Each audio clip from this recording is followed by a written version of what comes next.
Illinois lawmakers want to allow terminally ill patients to end their lives on their own terms. A new proposal in the state Senate would let people with a prognosis of 6 months to live or less get a prescription for medication that they would administer themselves.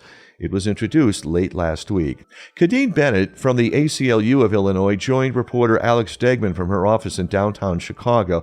She said they've been advocating for this since the late 1990s. I think we're at a point where people understand that this issue is a really important thing. The idea that somebody who is terminal, so they have a prognosis of 6 months or less to live, deserve the opportunity to have access to medication that would allow for them to end their life in a peaceful manner.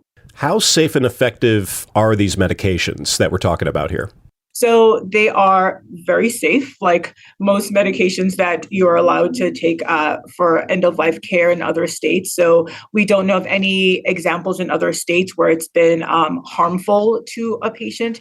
It's effective in that it's a prescription that a doctor gives a patient who's terminal so that they're able, there's some guardrails in place. The patient has to be able to ingest the medication. And once they ingest, they transition into a peaceful sleep.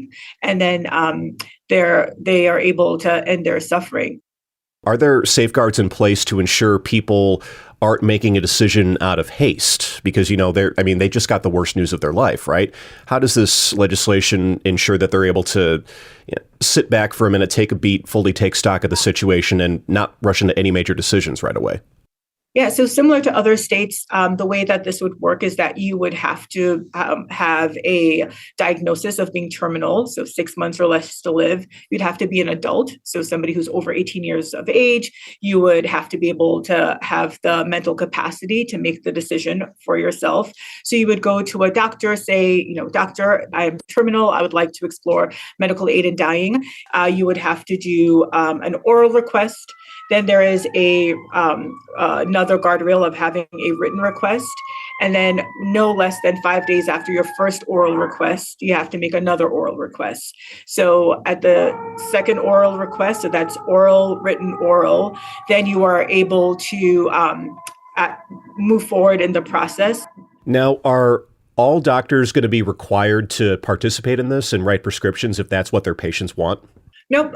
We have the healthcare right of conscience law in Illinois. No doctor is required to provide this care. No medical health professional is required to participate in this care at all. It does say that if you're my doctor and I come to you asking for that care and you don't provide it, there is some built-in language that would require that the healthcare provider make sure you transfer that patient's records in a timely manner, which is important for somebody who's terminal, and make clear that you don't provide that care. And that kind of leads into my next question, which is that, some people are against this. They, among other things, are saying that conjures up visions of Dr. Jack Kevorkian and assisted suicide. But why is this different?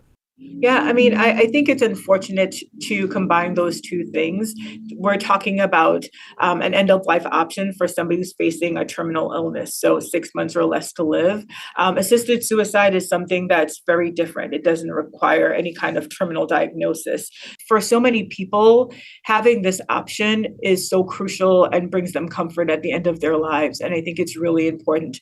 I understand that people are opposed to it, but this is a end-of-life option that nobody is forced to engage in if they don't want to. Either they don't have to take it if they don't want to. They don't have to provide this care if they don't want to. That was Khadine Bennett from the ACLU of Illinois speaking with IPR's Alex Degman.